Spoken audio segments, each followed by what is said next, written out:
Kung titignan mo yung pupuntahan, di pa parang malayo. Pero pag lilingunin mo yung pinanggagalingan, malayo ka na. Hindi mo malalaman kung hindi ka susubok. Ang buhay ay isang malaking sugal. Kung lagi kang takot sumugal sa isang bagay dahil takot kang mawalan, mauubos lang kung anong meron ka.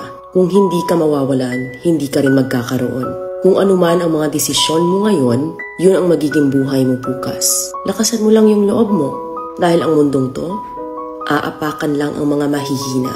Ibangon mo palagi ang sarili mo. Balang araw, magugulat ka na lang na ang layo na pala ng narating mo.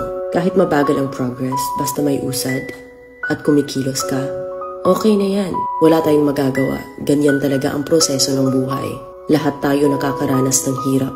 Hindi natin alam kung hanggang kailan tayo dito sa mundo. Kaya mas piliin mo maging mabuting tao. Ang pinakayaman na maituturing natin sa sarili ay ang ating mga pangarap. Kapag handa kang abutin yung mga pangarap mo, hinding-hindi ka maghihirap. Kung lagi kang may pinagdaanan sa buhay or pagsubok, pruweba lang yan na isa kang magiting na sundalo. Sa mga pagsubok, diyan ka aangat, diyan ka babaguhin. Yung tatag mo kung paano ka mag-ayos ng problema. Hindi ka magtatagal sa mundo.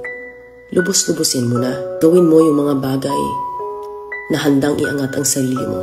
Huwag mo isipin yung mga sinasabi ng iba at huwag na huwag kang panghihinaan ng loob dahil lahat ng tao ay may iba't ibang desisyon at iba't ibang sitwasyon. Huwag ka lang mawala ng pag-asa. Hindi mo naman kailangan madaliin lahat. May proseso ang bawat ganap mo sa buhay. Alam mo kung ano yung nakakapagod? Ang palaging patunayan ang sarili mo sa ibang tao. Sa mundong to, piliin mo ang hindi magarbo. Keep it low-key ka lang. Simple. Na kahit na alam mong meron ka, hindi ka babaguhin ng pera. Kasi lahat ng yan ay isang pansamantala lang. Pagpatuloy mo lang.